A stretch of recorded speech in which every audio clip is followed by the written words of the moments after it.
আপনাদের ভাই, আপনারা জানো আমারই ভাই, তোমরা জানো আমার বোন, আমি জানো তোমাদেরই ভাই, তোমরা জানো আমার মা, আমি যেন তোমাদের সন্তান। হাত দুটি জড়িয়ে বলি মাপ, মাথায় হাত রেখে বলি বোন।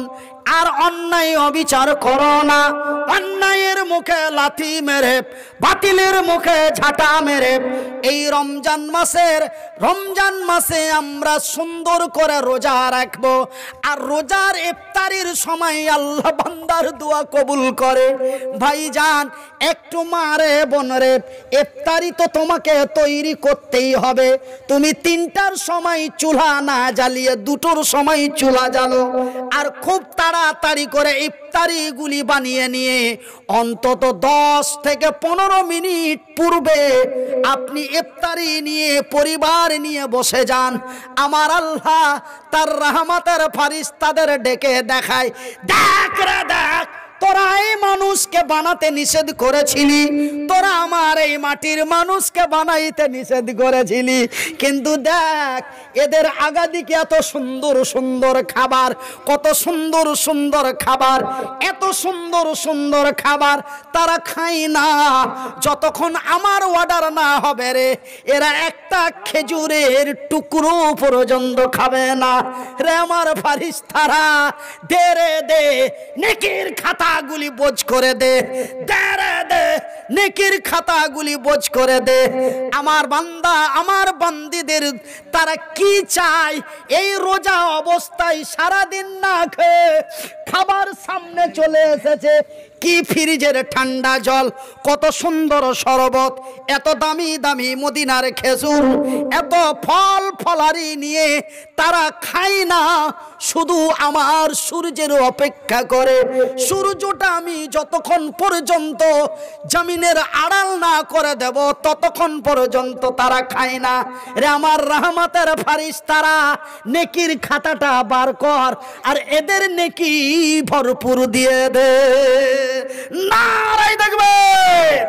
সেহেতু তাড়াহুড়ো করে রোজা খোলার চেষ্টা করবেন না, অন্তত 15 মিনিট 10 মিনিট আগে সপরিবার নিয়ে ইফতারি নিয়ে বসে যান আর আল্লাহর কাছে মাগফিরাতের দোয়া করেন। আল্লাহ এই রোজা অবস্থায় তোমার দরবারে বলছি, জালিমের জুলুম থেকে বাঁচাও। সেই দিন মক্কার মাটিতে মুসলমানেরা ছিল সংখ্যায় কম, অমুসলিমেরা ছিল সংখ্যায় বেশি।